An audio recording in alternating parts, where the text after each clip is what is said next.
Salut! Aujourd'hui, je vous propose de vous raconter l'histoire de Zacharie Latham. Alors, certains d'entre vous l'ont déjà peut-être vu, car il est connu pour être le TikToker qui a tué ses voisins pour devenir célèbre. Et vous allez voir que l'histoire est un petit peu complexe que ce qui n'y paraît. Donc, je vous invite à vous installer confortablement parce que l'histoire de Zacharie Latham commence maintenant. Nous sommes en 2020. Zacharie Latham, 18 ans, vit dans le sud de New Jersey, dans le quartier de Vineland. C'est un quartier résidentiel tranquille, du moins jusqu'à l'arrivée de Zacharie. Il vit chez ses grands-parents depuis 2018, depuis qu'il a environ 16 ans. Et à 17 ans, il s'est fait émanciper. Malgré son jeune âge, il s'est marié avec Sarah depuis ses 18 ans. Je n'ai pas trouvé beaucoup d'informations sur Sarah, mais ce que je peux vous dire, c'est que cette jeune fille est originaire du New Jersey. Zacharie lui a servi comme soldat dans la garde nationale de New Jersey. La garde nationale de New Jersey, c'est comme une unité de réserve de l'armée. Chaque personne majeure peut en faire partie. La garde nationale peut être mobilisée pour répondre aux urgences de type catastrophes naturelles, ouragans, inondations, séismes, mais également pour faire du maintien de l'ordre public lorsque les troubles civils se reproduisent. Par exemple, ce sont eux qui sont intervenus au Capitole lorsque les partisans anti-Trump l'ont investi. On peut donc considérer que Zacharie est réserviste de l'armée de terre. Zacharie Latham, comme beaucoup d'adolescents, passèrent beaucoup de temps sur les réseaux sociaux. Il recherchait notamment la notoriété sur l'application chinoise de partage de vidéos TikTok. Son compte est monté jusqu'à 30 000 abonnés. Il rêvait avec sa femme Sarah de devenir célèbre et riche. Grâce à ce réseau social, on sait très peu de choses sur sa famille. On sait qu'il a un frère et on sait également qu'il s'est fait émanciper à 17 ans. C'est d'ailleurs pour cela qu'à 17 ans, il a pu rentrer dans la garde nationale. Je pense aussi qu'il devait venir d'une famille plutôt aisée, car à 16 ans, titulaire du permis de conduire, il roulait dans une Chevrolet Corvette Sport. Conduire une voiture aussi puissante, aussi jeune à 16 ans, alors qu'on vient d'avoir son permis, ce n'est pas une bonne idée. Et pour Zacharie, en l'occurrence, ce n'était pas une bonne idée, car il avait pour habitude de conduire à des vitesses excessives dans les rues de son quartier. Il pouvait parfois rouler jusqu'à 160 km/h. Il aimait beaucoup filmer ses exploits sur TikTok. Et également dans le quartier, il vivait une famille au nom de Duran. La famille est composée de William, le père de famille, un agent correctionnel de 51 ans. Il est marié à Catherine depuis 32 ans et ils ont deux fils, William Jr. âgé de 22 ans et un deuxième fils âgé de 17 ans. Comme je vous l'ai dit, Zacharie a la mauvaise habitude de rouler extrêmement vite dans les rues du quartier. Dans ce quartier paisible, il y a beaucoup d'enfants qui jouent dehors. Il y a aussi des promeneurs, des cyclistes et la conduite extrême de Zacharie met tout le monde en danger. Dès l'aménagement chez ses grands-parents, il se fait remarquer par son comportement dangereux. Et ses voisins se sont inquiétés. William et Catherine vont dans un premier temps interpeller les grands-parents de Zacharie afin de se plaindre de la conduite de celui-ci. Alors, ces derniers, ils semblaient avoir un minimum d'emprise sur lui. Lui demanderont de s'excuser au père de Duran. Son grand-père le menace même à ce moment-là de le mettre à la porte s'il ne cesse sa conduite dangereuse. Zacharie, à contre-cœur, va s'exécuter. Je vous rappelle qu'il avait 16 ans au moment des faits, mais le lendemain, ses rodéos recommencent de plus belle. À partir de là, et ce durant 2 ans, les tensions vont augmenter entre Zacharie et les Duran. Catherine et son mari William interpellent souvent Zacharie dans la rue et un jour Zacharie va filmer l'une de ces altérations pour en publier des extraits sur TikTok. Nous sommes en avril 2020 et sur la vidéo nous pouvons voir une altercation entre Catherine et Zacharie. Zacharie va même la surnommer Karen volontairement. Alors, Karen, c'est un prénom générique utilisé pour nommer de façon péjorative les femmes blanches plutôt aisées et conservatrices. Cette vidéo va faire un véritable buzz. Elle sera vue plus de 3 millions de fois et cet événement va être un véritable tournant dans notre histoire. Suite à la diffusion de cette vidéo, il va recevoir de nombreux commentaires. Certains commentaires vont l'inciter à crever les poneys de ses voisins, jeter des œufs sur leur maison et surtout à continuer de jouer avec eux et les pousser à bout. À partir de là, Zacharie va littéralement les harceler. Donc, quelques jours après, galvanisé par le succès de sa vidéo et les commentaires l'encourageant à passer à la vitesse supérieure contre sa voisine, Zacharie s'est approché par surprise chez Catherine qui s'occupait de son jardin pour lui crier « Hé Karen, tu as vu notre vidéo est devenue virale » tout en filmant la scène avec son smartphone. Zacharie et les Durand, à partir de là, vont se livrer une véritable guerre. En effet, prêt à tout pour le buzz, Zacharie ira de plus en plus loin. Il n'hésite pas à faire volontairement du bruit avec sa voisine en klaxonnant, en faisant crisser ses pneus dans le quartier pour pouvoir provoquer une confrontation afin de la filmer en vue de faire un nouveau buzz. Il voulait satisfaire ses followers qui attendaient du clash. Plusieurs de ses voisins n'en pouvant plus à des multiples reprises vont se plaindre. Zacharie, lui, est hors de contrôle. Il prend de plus en plus confiance et agit tout en impunité, comme le démontre dans une vidéo dans laquelle un policier l'intervient et Zacharie le nargue en lui disant qu'il ne pourra rien faire contre lui. Plus arrogant de plus en plus provoquant. Les Durand vont alors décider d'aller déposer une plainte. Mais la famille va se retrouver face à un refus des autorités, motif que les tribunaux sont fermés en raison de la crise du Covid.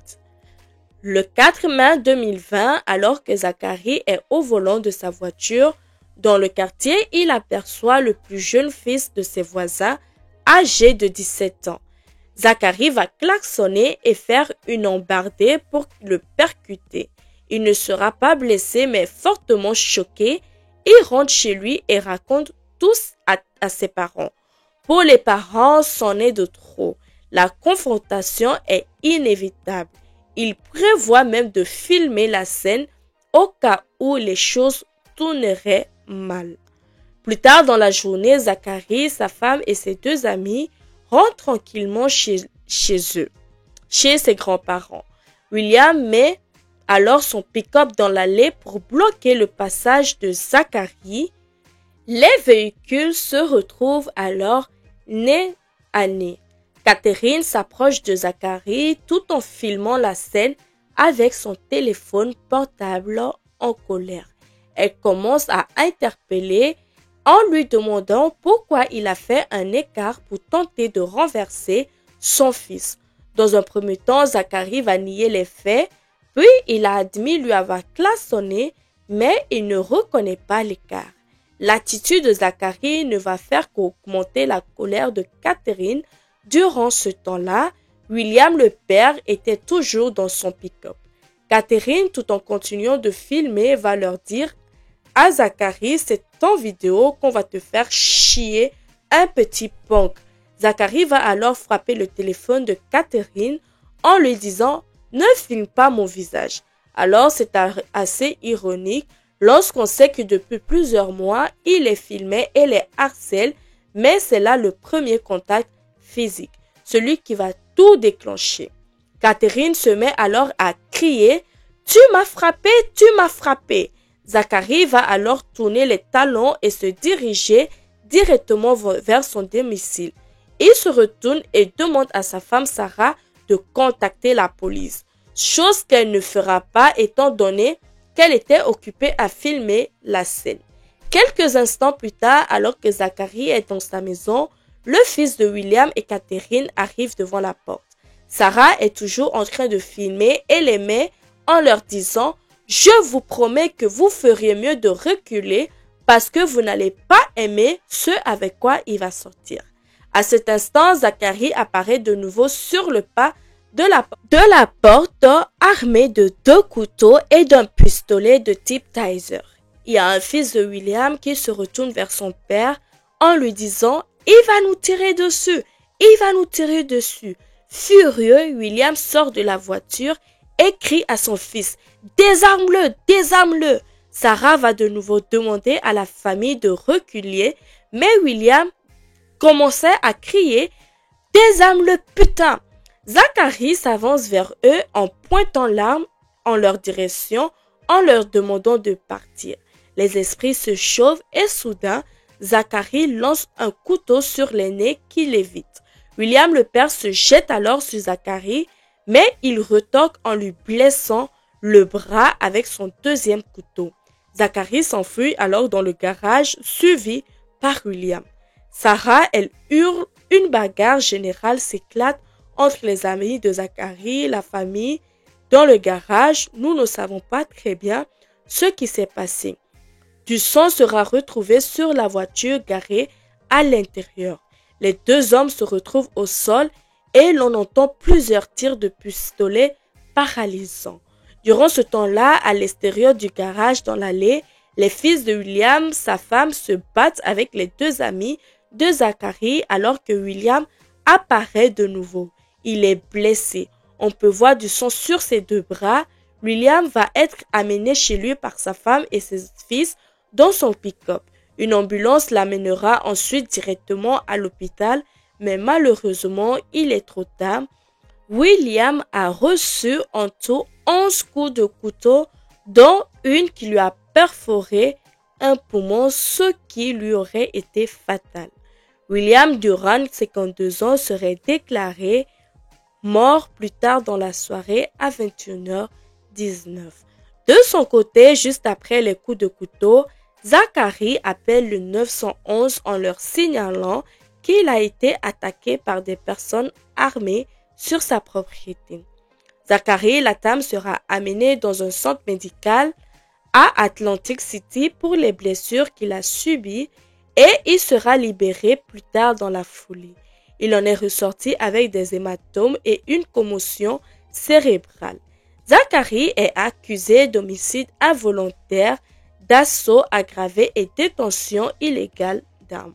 Catherine Durant et ses fils en plein deuil et qui viennent tout juste de perdre un mari, un père, seront également poursuivis pour violation de propriété privée. La femme de Zacharie, la dame Sarah, sera aussi mise en cause pour avoir réalisé elle-même un enregistrement vidéo du drame. Cet enregistrement est d'ailleurs aujourd'hui aux mains de la justice. Pour les avocats, les Durant, il ne fait aucun doute que l'objectif de Sarah et Zacharie était de poster des vidéos afin de connaître la célébrité sur TikTok. D'ailleurs, le lendemain du drame, elle n'a pas manqué à alimenter ses réseaux. En juin 2020, un mois après sa mise en examen, Zacharie Latham va être libéré de prison en attendant son procès qui devrait avoir lieu en septembre 2021, étant donné qu'il a été accusé d'homicide involontaire. Il a été remis en liberté. Pour le juge, il n'y avait pas raison de le garder incarcéré car le contexte mené à ce tragique incident, une guerre de voisinage n'avait que peu de chances de se reproduire. Par conséquent, Zacharie ne représenterait pas de danger pour la société. Le bureau de procureur du comté a fait appel à cette décision. Il avançait l'argument que l'on ne peut pas parler d'homicide involontaire car il a rappelé que Zacharie aurait pu appeler la police est resté chez lui jusqu'à leur arrivée, plutôt que de sortir et de recouvrer la violence. Le juge de la Cour suprême, William Ziegler, n'était pas d'accord avec le procureur, jugeant qu'il n'avait pas de preuves claires et convaincantes pour maintenir Zacharie en prison. Il a donc été libéré, mais avec des conditions. Sa remise en liberté est soumise à un certain nombre de contraintes. Zacharie est tenu de se présenter au personnel du tribunal 2 fois par mois, 1 fois en personne et 1 fois par téléphone. Il lui est également interdit d'avoir des contacts avec les témoins, de posséder une arme à feu et encore consommer de l'alcool. Il lui a également été interdit de retourner dans le quartier de ses grands-parents. Zacharie et Sarah ont donc décidé de partir en Floride. La libération de Zacharie a provoqué une indignation de l'opinion publique, mais également des syndicats de la police, car William Durand, en tant que surveillant pénitentiaire, faisait partie de la maison. Il était très apprécié. En Floride, Zacharie, lui, a obtenu un emploi de vendeur de voitures et en septembre 2020, un juge lui a demandé de cesser de commenter publiquement l'affaire. En effet, depuis le drame, il n'a cessé de se vanter d'être un tueur de flics. Il a fait plusieurs commentaires sur les réseaux sociaux, même l'adresse du domicile des Durand a fuité sur l'un de ses posts TikTok. Zacharie a été interdit de publier sur ce compte. Il a néanmoins créé un nouveau compte TikTok et a continué de publier sur ce nouveau compte.